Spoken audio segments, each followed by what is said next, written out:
So, funny story.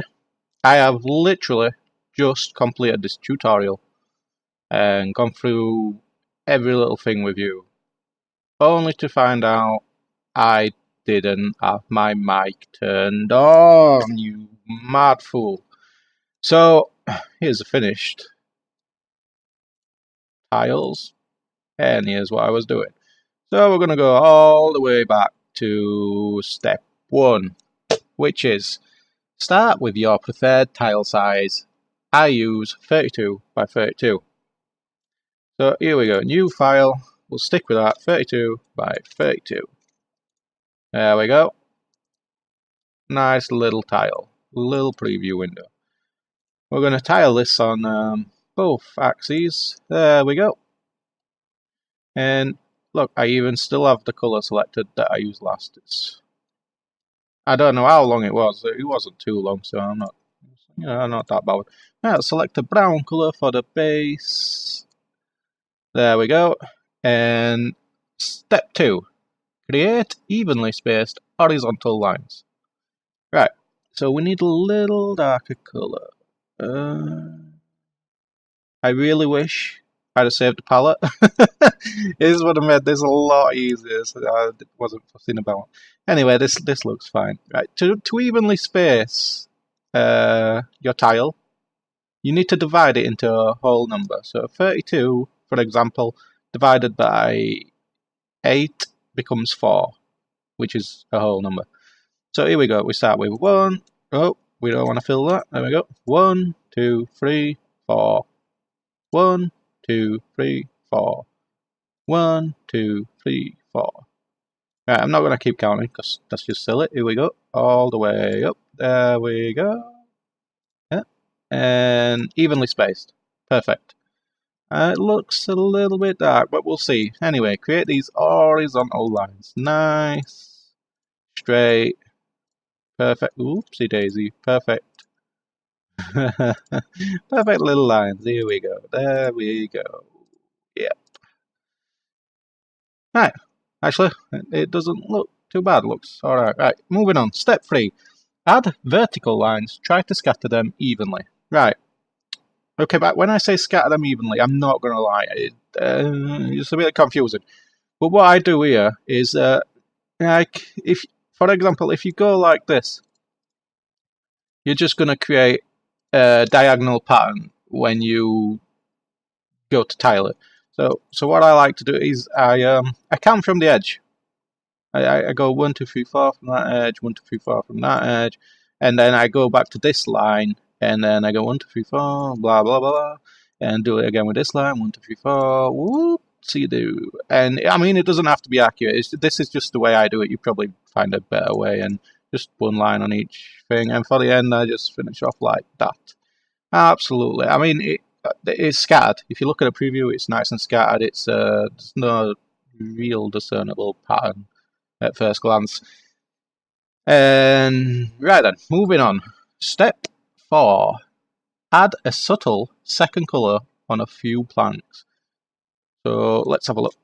My plank colour is about 56 luminescence right now. I'm gonna go down to 53. There we go. And just on a few planks like that, and I think that's okay. I might go up to 54. Let me just see here.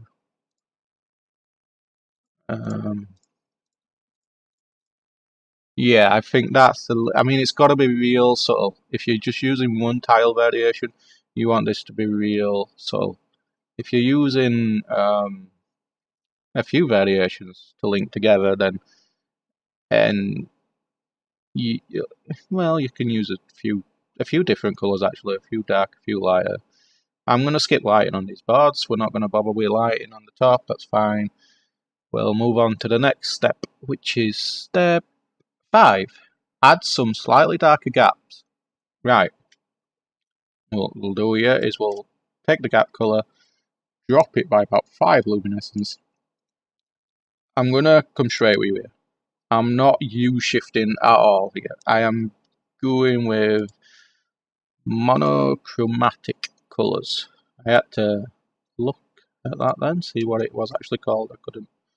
Anyways, monochromatic or something like that. But here we go. Right, we want some little darker gaps in between here. This adds a little bit of depth, and we all like our image to pop out a little bit. It also breaks up the pattern a little bit too, which is great and what we like. Oh, we damaged the floorboard there. It's fine.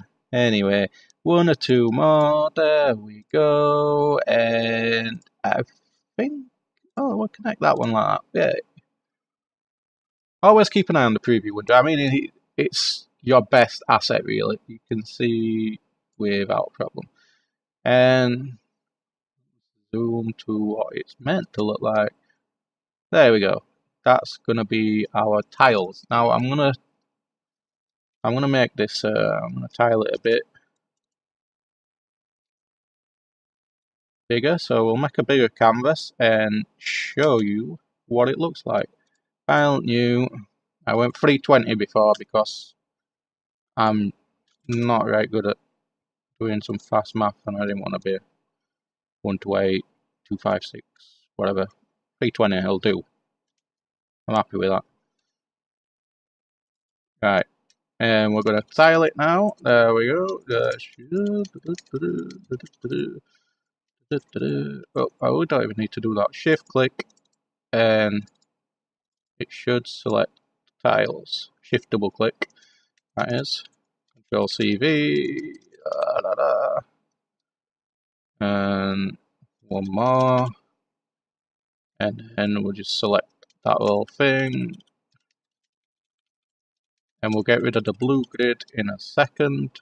Control H, Control D, get rid of the selection. And there we have it. Nice looking tiles. And that's with just one single tile. No variation whatsoever to the tile. Just one single tile. And it looks great. I mean, can you imagine you just throw some furniture on here, some scatter, some books, bookshelves, an altar, some benches, whatever, and it'll look great. I mean, yeah. If you were going to add some more variation, you could do that. Go back to the tile, add another variation, and break it up even more. It looks great. But this is as simple as it gets for a great looking tile. There's no lighting, nothing like that. Just quick 5 steps, done. So, anyway, this time, hopefully, I've recorded the voice. I'm pretty sure I stuck the mic on there. I'm going to go over to Vegas now. Not in real life, sorry. At the Vegas studio to check this recording out and hopefully get it up on YouTube to go along with a tutorial. Wish me luck, guys. Wish me luck. I don't want to have to record this again. Alright. Goodbye. Have a good day, everybody. Have a good day.